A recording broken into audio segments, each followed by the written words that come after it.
سب سے پہلا حق اللہ کا ہے جو میرے وجود میں آنے کا سبب پھر میری ساری نافرمانیوں کے باوجود میں رزق بھی دیتا ہے، پانی بھی پلاتا ہے، صلح بھی دیتا ہے، اٹھا بھی دیتا ہے۔ اپنا بیٹا نافرمان ہو جائے تو گھر سے نکال دیتے ہیں، آگ کر دیتے ہیں، اخباروں میں اشتہار دے دیتے ہیں ہم نے اپنے بیٹوں کو آگ کر دیا ہے۔ یہ آنکھ جب سے بیدار ہوئی ہے یہ اللہ کی نافرمان ہے، یہ کان جب سے سننا شروع ہوئے ہیں یہ اللہ کے نافرمان ہیں۔ سر سے لے کر پاؤں تک سارا وجود رواں رواں گناہوں میں جکڑا ہوا اور گٹر بنا ہوا ہے۔ نہ کبھی اللہ آنکھوں میں تیر مار کے پھوڑتا ہے، نہ کبھی کانوں کے پردے پھاڑتا ہے، نہ کبھی پاؤں کاٹتا ہے، نہ کبھی ہاتھ توڑتا ہے، نہ کبھی عقل کو مسخ کرتا ہے۔ وہ مہلت دیتا چلا جاتا ہے، مہلت دیتا چلا جاتا ہے، مہلت دیتا چلا جاتا ہے۔ یہ اس سے بھی بڑا احسان ہے کہ میری ساری نافرمانیوں کے باوجود وہ میری توبہ کا انتظار کرتا ہے اور مجھے نشانی سنریہم آیاتنا فی الآفاق وفی انفسہم حتی یتبین لہم انہ الحق، کہ میں تمہیں چاروں طرف سے اپنی نشانیاں دکھاؤں گا، شاید کہیں کوئی نشانی نظر پڑے اور تم لوٹ کے میری طرف آؤ۔ تو بھائیو، یہ کلمے کے بعد سب سے پہلا حق میرے اللہ کا ہے کہ اس کے سامنے سر جھکایا جائے اور اسی کی غلامی میں زندگی کو گزارا جائے، جو کہے وہ کر دے، جہاں سے روکے اسے چھوڑ دے۔ اتنا ایمان سیکھنا ہر مسلمان پر فرض ہے کہ اللہ کی پسندیدہ زندگی کو اپنائے، ناپسندیدہ زندگی کو چھوڑے۔ اللہ تعالیٰ کے بعد جو سب سے بڑا احسان ہے ہمارے اوپر وہ اللہ کے رسول صلی اللہ تعالی علیہ وسلم کا ہے۔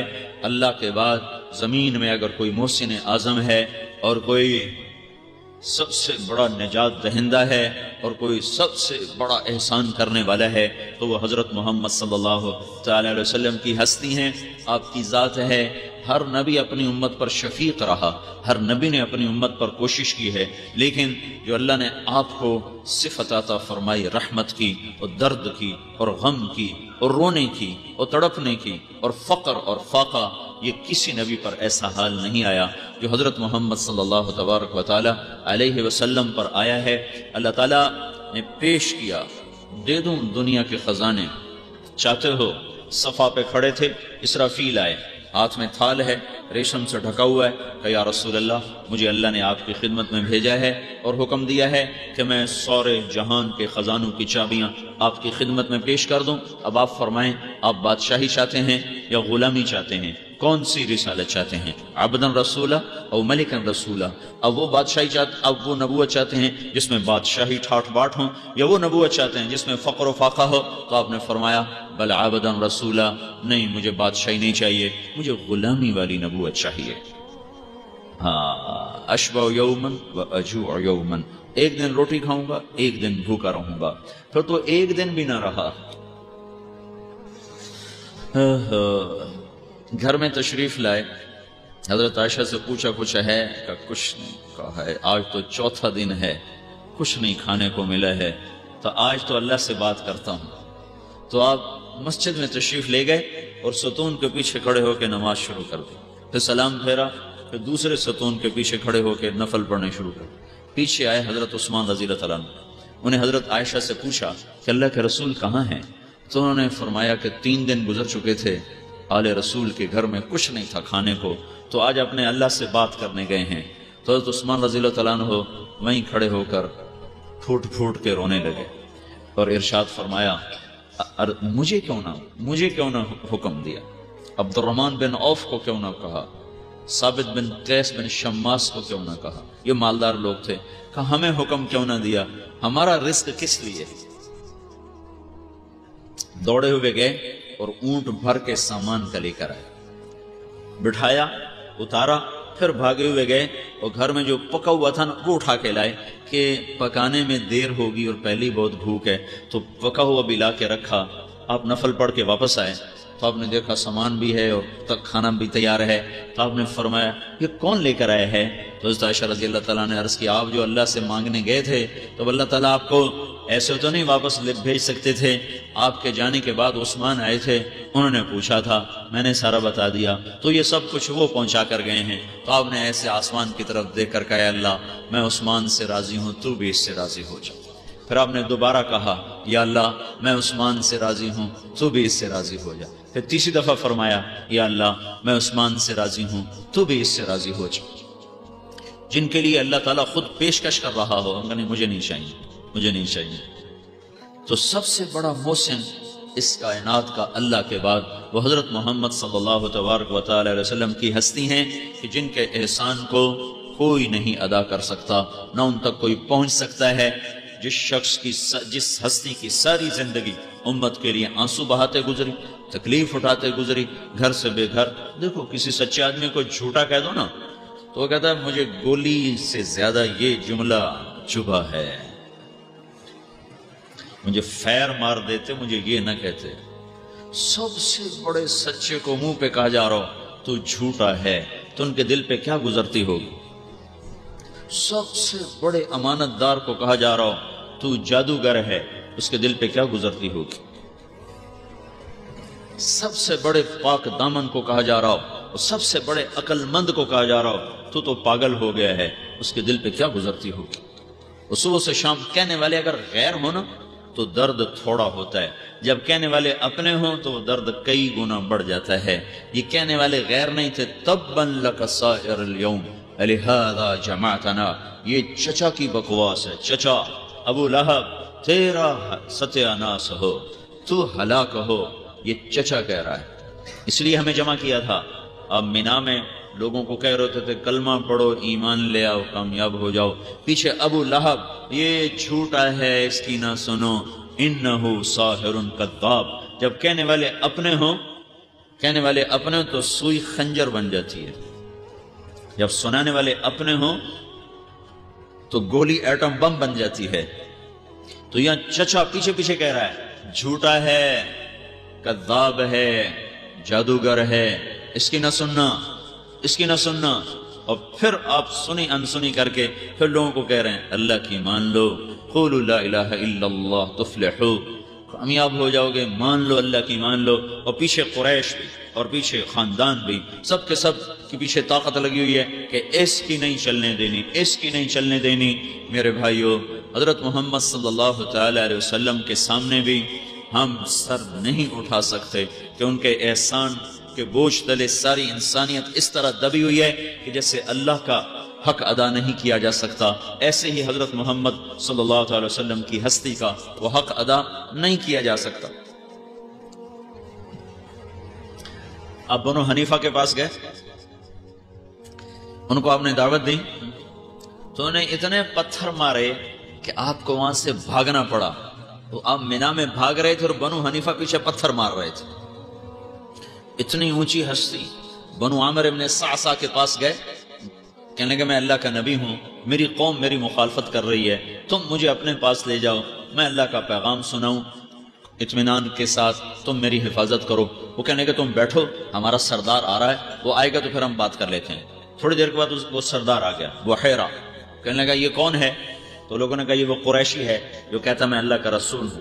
تو آپ کے سامنے کہنے لگا اس سارے مینا کی وادی میں کوئی سب سے بدترین کوئی شخص ہے تو وہ یہ ہے۔ اتنی بڑی ہستی کو سامنے کہنا۔ پھر کہنے لگا اٹھ چلا جا اپنی قوم کے پاس، میرے لوگوں نے تمہیں نہ بٹھایا ہوتا تو میں تم سے تلوار سے بات کرتا، زبان سے بات نہ کرتا، میں تیرا سر تیرے قدموں میں ڈال دیتا۔ اتنی دھمکیاں سن کر اور اختیار اتنا ہو کہ اگر آپ ایسے اشارہ کر دیتے، اشارے کی بھی ضرورت نہیں تھی، صرف آپ کے دل میں آ جاتا یا اللہ اس کو ختم کر دے، تو وہ بدبخت وہیں تہے خاک چلا جاتا، وہیں بندر اور خنزیر بن جاتا، وہیں اس پہ بجلیاں اور برس جاتی۔ اتنے اختیار کے باوجود آپ چپ کر کے اٹھے، اونٹنی پہ سوار ہوئے۔ جب آپ کی اونٹنی اٹھ رہی تھی تو اس نے پیچھے سے نیزہ مارا اونٹنی کو، اس پر آپ تو بے دھیانی میں بیٹھے تھے، اونٹنی اچھلی ہے اور آپ اونٹنی سے نیچے زمین پر گرے ہیں۔ یہ سب کچھ برداشت کر کے پھر یہ نہیں کہا یا اللہ ان کو ہلاک کر دے اور ان کو برباد کر دے۔ نوح علیہ السلام نے تو کہہ دیا تھا رب لا تذر علی الارض من الکافرین دیارا، یا اللہ ایک بھی زندہ نہ چھوڑ۔ اور ہمارے نبی نے 3 میل پتھر کھائے، ایسے کھائے کہ زمین آسمان کانپ اٹھے۔ آسمان کے فرشتے 2 دفعہ روئے ہیں، 7 آسمان کے فرشتے 2 دفعہ روئے ہیں۔ ایک دفعہ 3000-4000 سال پہلے جب ایک بوڑھا باپ معصوم بچے کو لے کر کھڑا ہوا ہے مینا کے پہاڑ کے پیچھے اور ان سے کہہ رہا ہے یا ہائے ہائے انی ارا فی المنام انی اذبحک فانظر ماذا ترى۔ حضرت ابراہیم علیہ السلام نے کوئی 60 برس دعا کی یا اللہ بچہ دے۔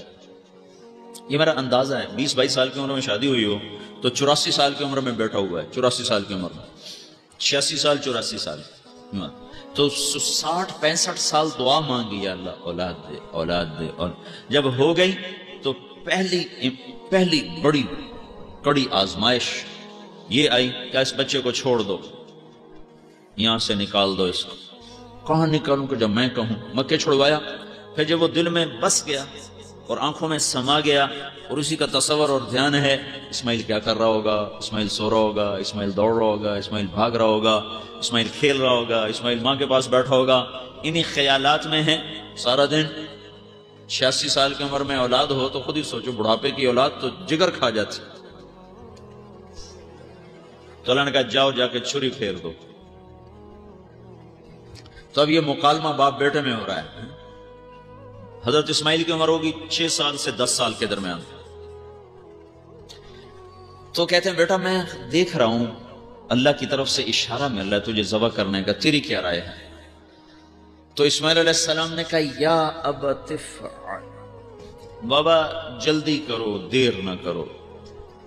بیچ میں کوئی لفظ نہیں آیا، یا ابت افعل، نہ فا نہ واو نہ ثم، جلدی کرو فوراً کرو، ستجدنی انشاء اللہ من الصابرین، تو میرا صبر آزما، میرا جگر آزما، تو دیکھے گا میرے صبر اور میری رضا برقضا، تو دیکھے گا کہ میں اللہ کی اس پکار پر پورا اتروں۔ کرو جلدی کرو۔ ابن قدامہ نے ایک روایت نقل کی، ابراہیم علیہ السلام کہنے لگے تجھے پتہ بھی ہے میں کیا کہہ رہا ہوں؟ تو بڑا خوش ہو رہا ہے۔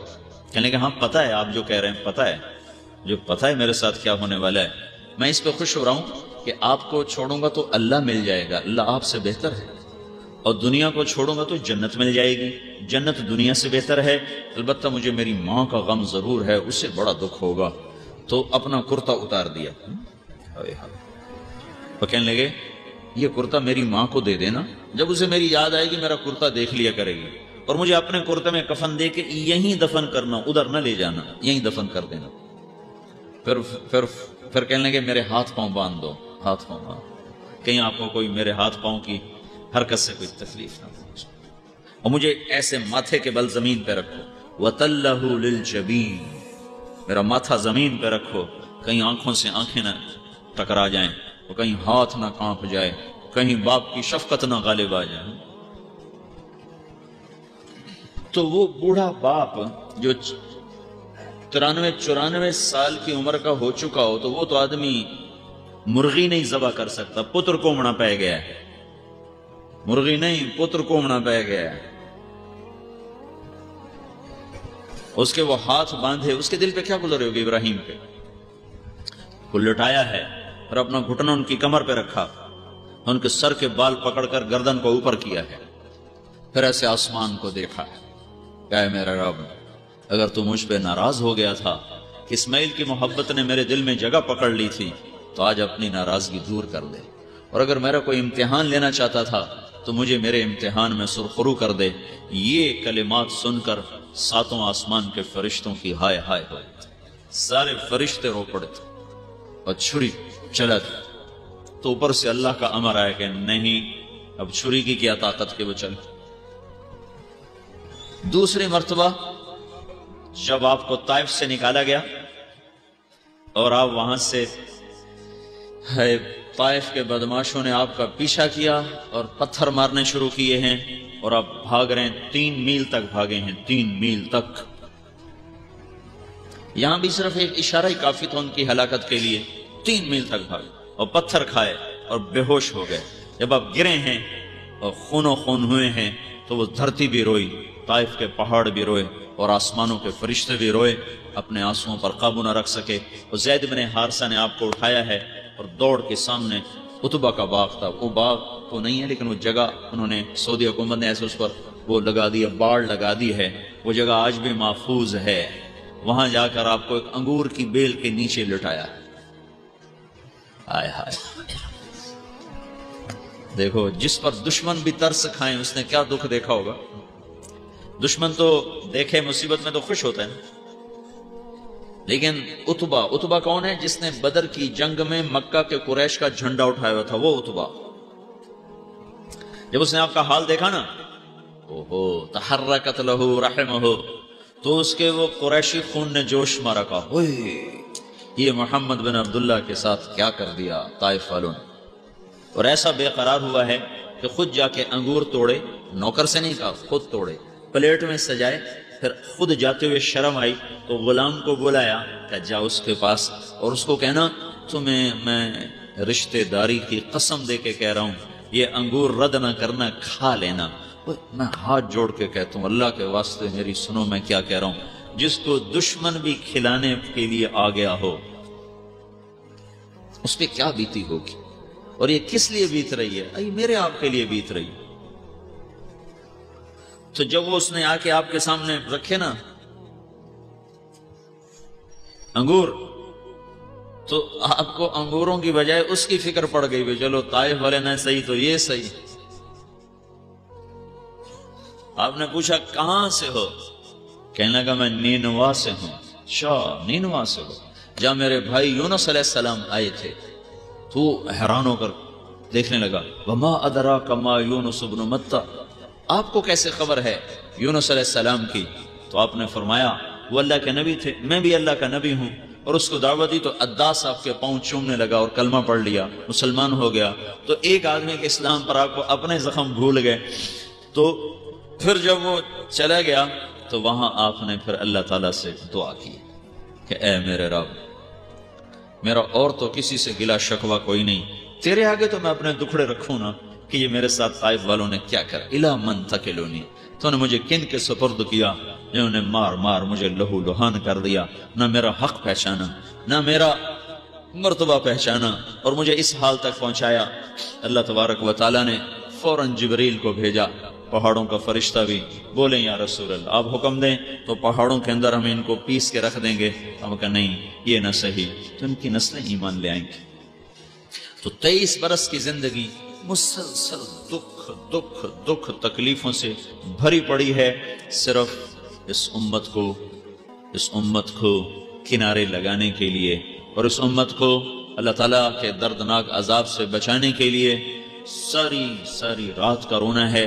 دیکھو نا صحابہ تو سارے بخشے گئے، کلن وعد اللہ الحسنى، اللہ تعالیٰ نے کہا اے میرے نبی تیرے سارے صحابہ جنت ہیں، کلن وعد اللہ الحسنى. یہ آیت صحابہ کے بارے میں، سب جنتی. ٹھیک ہے، اپنے گھر والوں کے بارے میں اللہ نے کہا یا نساء النبی لستن کاحد من النساء، اے میرے نبی کی بیویوں تمہارے جیسی تو کوئی عورت ہی کوئی نہیں. تو ازواج کا کام، بیویوں کا کام بھی ہو گیا. 3 بیٹیاں اپنے سامنے روانہ کی تو ان کی جنت دیکھ لی، اور 3 بیٹے اپنے سامنے روانہ ہوئے تو ویسے ہی معصوم تھے. اور پھر حضرت فاطمہ نے پیچھے آنا تھا، بعد میں آنا تھا، تو ان کے بارے میں آپ نے ارشاد فرمایا فاطمہ جنت کی عورتوں کی سردار ہے.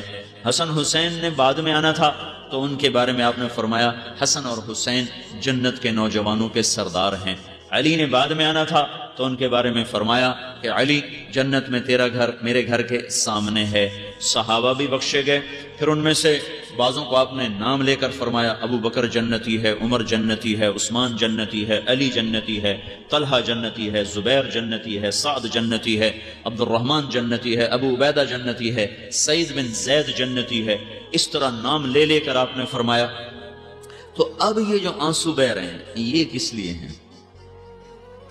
صحابہ کا کام بھی ہو گیا، خاندان کا کام بھی ہو گیا، اہل بیت کا کام بھی ہو گیا، گھر والوں کا مسئلہ بھی حل ہو گیا. اب جو آپ رو رہے ہیں یہ رونا جو تسلسل کے ساتھ ہے یہ میرے اور آپ کے لیے ہے، آنے والی امت کے لیے ہے. آپ نے فرمایا میرا جی چاہتا ہے میں اپنے بھائیوں کی زیارت کروں. تو صحابہ نے کہا ہم بھی تو آپ کے بھائی ہیں. کہ نہیں تم میرے صحابی ہو. میرے بھائی وہ ہیں جو مجھے دیکھیں گے نہیں اور بن دیکھے مجھ پر ایمان لائیں گے، کہ وہ میرے بھائی ہیں. ایک شخص نے کہا یا رسول اللہ مبارک ہو اس کو جس نے آپ کو دیکھا آپ پر ایمان لایا.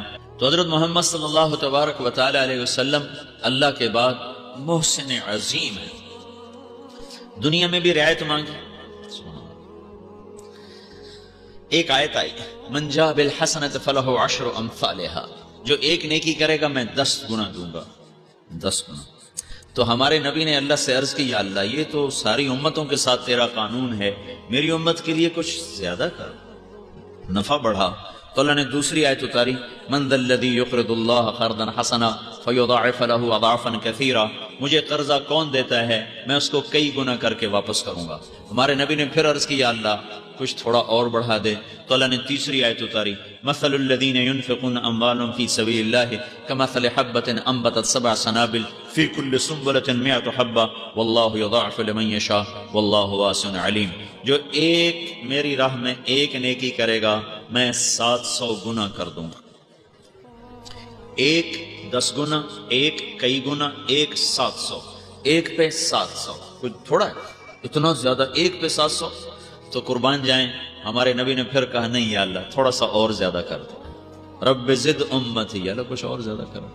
تو اللہ تعالیٰ نے فرمایا اچھا چلو پھر ہم ضرب تقسیم چھوڑ دیتے ہیں، انما یوفی الصابرون اجرہم بغیر حساب۔ پھر یہ آیت اتری، اللہ تعالیٰ نے فرمایا اچھا جو تیری امت میں صبر سے چلیں گے نا ان کو میں بے حساب دے دوں گا، ان کے ساتھ 700 گنا، 7 لاکھ، 7 کروڑ، یہ ایویں ہی ہے، بے حساب، ان کو بے حساب دوں گا۔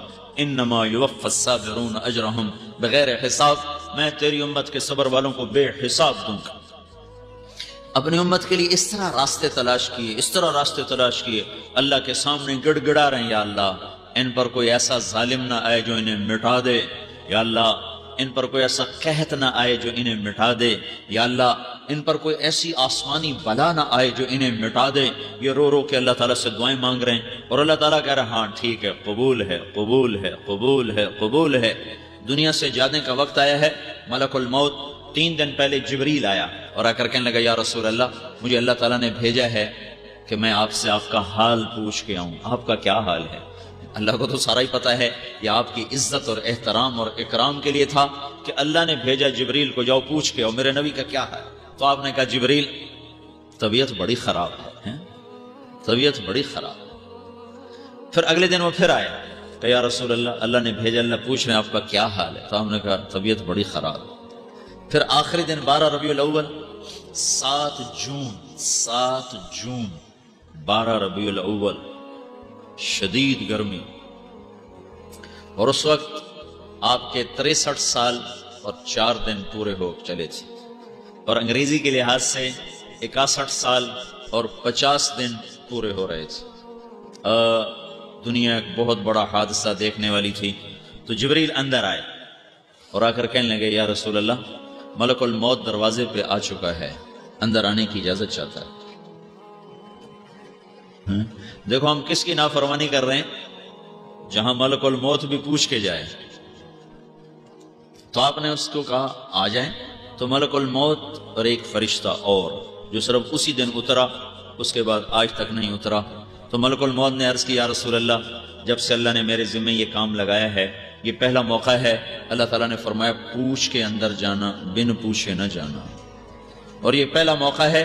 اللہ تعالیٰ نے فرمایا ان سے پوچھ لینا، آنا چاہیں تو لے آنا، ٹھہرنا چاہیں تو واپس آ جانا۔ آپ نے فرمایا میں کہوں تو میری جان بھی نکالو گے؟ کہاں جی آپ کی بھی نکالوں گا۔ پھر آپ نے جبریل کو دیکھا، تو بتا بھئی تو کیا کہتا ہے؟ تو وہ کہنے لگے یا رسول اللہ اللہ آپ کی ملاقات کے شوق میں ہے، ملاقات چاہتا ہے۔ اچھا تو تم جاؤ اللہ تعالیٰ سے پوچھ کے آؤ، میرے بعد میری امت کے ساتھ کیا کرے گا میں پھر جواب دیتا ہوں، میں جاؤں کہ ٹھہروں۔ تو ملک الموت کھڑا ہوا ہے، جبریل واپس چلے گئے۔ تھوڑی دیر بعد حاضر خدمت ہو یا رسول اللہ تعالیٰ فرما رہے ہیں میں آپ کی امت کا ساتھ دوں گا، آپ کے بعد تنہا نہیں چھوڑوں گا۔ یہ سوال اگر میرے آپ کے نبی وہاں نہ اٹھاتے اور اللہ سے یہ بات نہ کرتے تو اس وقت جو کچھ ہو رہا ہے دھرتی پر ہم بھی وہی بندر خنزیر بنتے جو ہم سے پہلے امتیں بن گئیں، اور ہم پر بھی وہی پتھر برستے جو پہلی امتوں پر برسے، اور ہم پر بھی اسی طرح پانی چھوڑ دیے جاتے جیسے نوح علیہ السلام کی قوم پہ چھوڑ دیے گئے۔ دعا دو اس کملی والے کو جو دنیا سے جاتے ہوئے بھی ہمارا ہی درد، ہمارا ہی غم، ہمارا ہی رونا روتے روتے روتے اللہ کو منا گیا کہ یہ کام نہیں کرنا میری امت کے ساتھ۔ چھوٹے موٹے عذاب تو آئیں گے نافرمانی کی سزا میں، لیکن ایسا نہیں ہوگا۔ مچھلی کھائی تھی نا، مچھلی مچھلی حرام چیز تو نہیں، دریا سے پکڑی ہے، کوئی چوری کا مال نہیں، دریا سے پکڑا ہے۔ اللہ تعالیٰ نے فرمایا ہفتے کے دن نہیں کھانی، نہ پکڑنی ہے۔ انہوں نے اللہ سے ہیرا پھیری کی، ہفتے کو اس کو ایک تالاب میں بند کر دیتے، اتوار کو پکڑ کے کھا لیتے۔ تو چند دن کے بعد اللہ تعالیٰ نے فرمایا کونو قردۃ خاسئین، ذلیل خوار بندر بن جاؤ۔ سارا شہر بندر بن گیا، کیا چھوٹے کیا بڑے، اور 3 دن میں سسک سسک کے مر گیا۔ ماں باپ کو دکھ دینا مچھلی کھانے سے بڑا جرم ہے۔ اگر وہ کملی والے کی دعا نہ ہوتی تو ماں باپ کے نافرمان خنزیر بنتے، وہ بندر بنے تھے، یہ خنزیر بنتے۔ زنا کرنا ہی خود بذات خود بڑی بلا ہے، زنا کے اڈے چلانا، شراب پینا خود بڑی بلا ہے، شراب کے اڈے چلانا، جوا کھیلنا بڑی بلا ہے، جوے کے اڈے چلانا، یہ وہ جرم ہیں۔ اگر اللہ کے نبی کی دعا نہ ہوتی تو ہم بندر خنزیر